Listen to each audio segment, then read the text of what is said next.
I think you're a good comedian. I think your lectures are boring. Let me ask you. Let me ask you a question on the news. Now, this is theater. I mean, it's obvious. No, how old are you? 35. And you wear a bow tie. Yeah, I do. I do. So this is. No, I know. So You're right. No, let me just go. No, come on. And listen, I'm not suggesting that you're not a smart guy, because those are not easy to tie. But the thing is that you're doing theater when you should be doing debate, which would be great. No, it's not honest. I think they believe President Bush would do a better job, and I believe the Kerry guys believe President Kerry would do a better job. But what I believe is they're not making honest arguments. So what they're doing is, in their mind, the ends justify the means. I hate the show at all. I do think you're more fun on your show. Just my opinion. But okay, Jon Stewart goes one-on-one with his fans. You're as big on your show as you are on any show.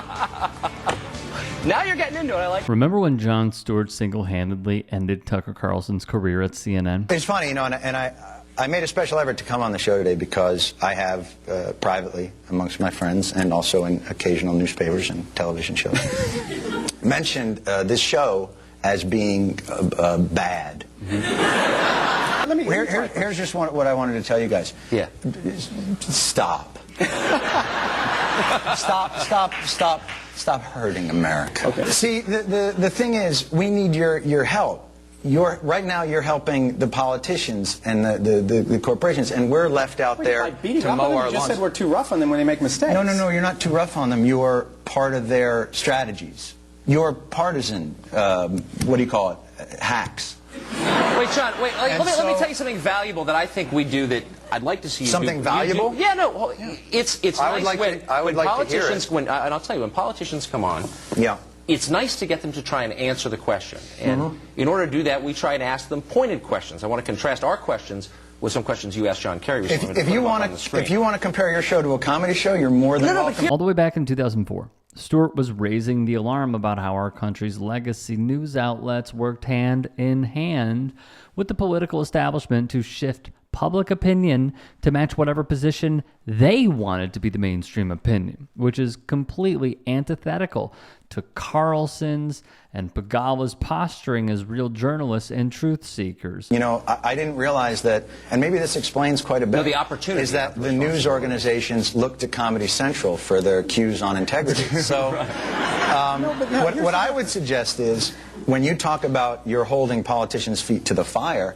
I think that's disingenuous. I think you're... How are you holding up? I mean, come on. No. I don't, but my role isn't, I don't think... You can ask him a real question, don't you think? Instead of saying, you know... I don't think I have to. By the way, I also asked him, you know, were you in Cambodia? But I didn't really care, because I don't care, because I think it's stupid. Well, but my point is this. If your idea of confronting me is that I don't ask hard-hitting enough news questions, we're in bad shape, fellas. We're here to love you, not confront you. No, but what I'm saying is this. I'm not. I'm here to confront you because we need help from the media, and they're hurting us. And it's the idea is... If the indictment... Let me get this straight. If the indictment is... if the indictment is, and I have seen you say this, that Crossfire reduces everything, as I said in the intro, to left, right, black, white. Yes. Well, it's because, see, we're a debate show. It's like saying the No, that'd be great. To a storm front. I would love to see a debate show. In a 24-hour day where we have each side on as best we can get them. No, that would be great. And have them fight it out. To do a debate would be great, but that's like saying pro wrestling is a show about athletic competition. I think you're a good comedian. I think your lectures are boring. Let me ask you a question on the news. Now, this is theater. I mean, Stewart is 100% spot on here. Real political debates where everyone involved is putting a good faith effort to challenge, defend, and possibly change one's views is a complete pipe dream that has never been present or valued in our country's political system. Case in point being the total erasure of leftist, socialist, and communist political parties. If the political establishment valued the merits of one's ideology instead of the most efficient way to gain and stay in power, we would have a much more robust left-wing base in the country. I'm honest. What you do is partisan hackery, and I'll tell you why I know it. You have Jon Kerry on your show, and you sniff his throne, and you're accusing us of partisan hackery? Absolutely. You've got to be kidding, man. You're on CNN. Say, the show that leads into me is puppets making crank phone calls. What is wrong with you?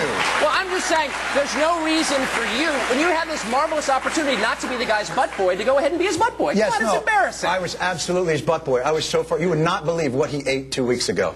You know, the interesting thing that I have is you have a responsibility to the public discourse, and you fail need to get a job at a miserably. School, I think. You need to go to one. The thing that I want to say is, when you have people on for just knee-jerk, reactionary talk. Wait, I thought you were going to be funny. Come on, be funny. No, I'm not going to be your monkey. This is such a great opportunity you have here to actually get politicians really Jon off Stewart? of their marketing and strategy. Yeah, it's someone who watches your show and cannot take it anymore.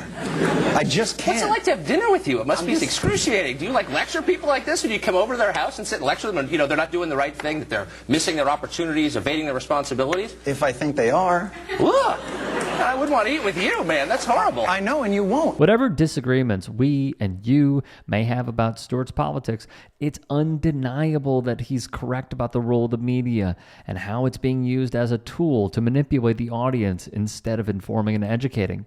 Which brings us to this. Here's why we're doing it. First, because it's our job. We're in journalism. Our duty is to inform people.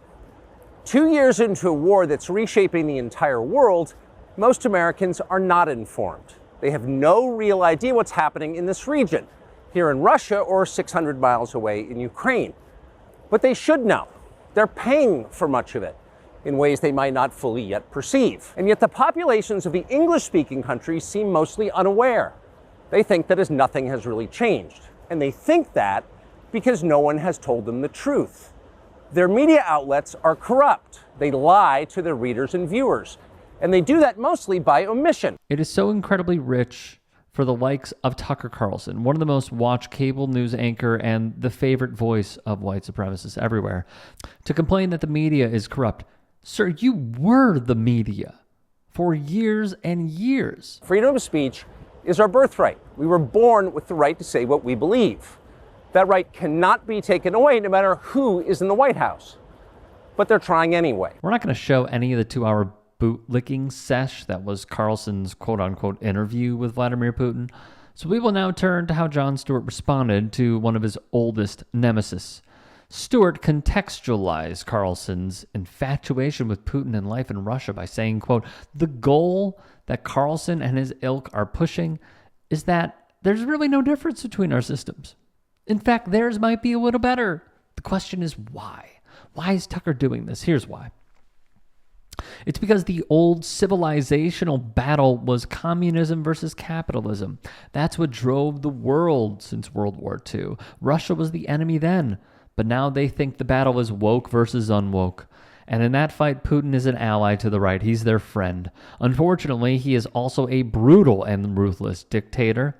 So now they have to make Americans a little more comfortable with that. I mean, liberty is nice, but have you seen Russia's shopping carts? Stewart is spot on once again.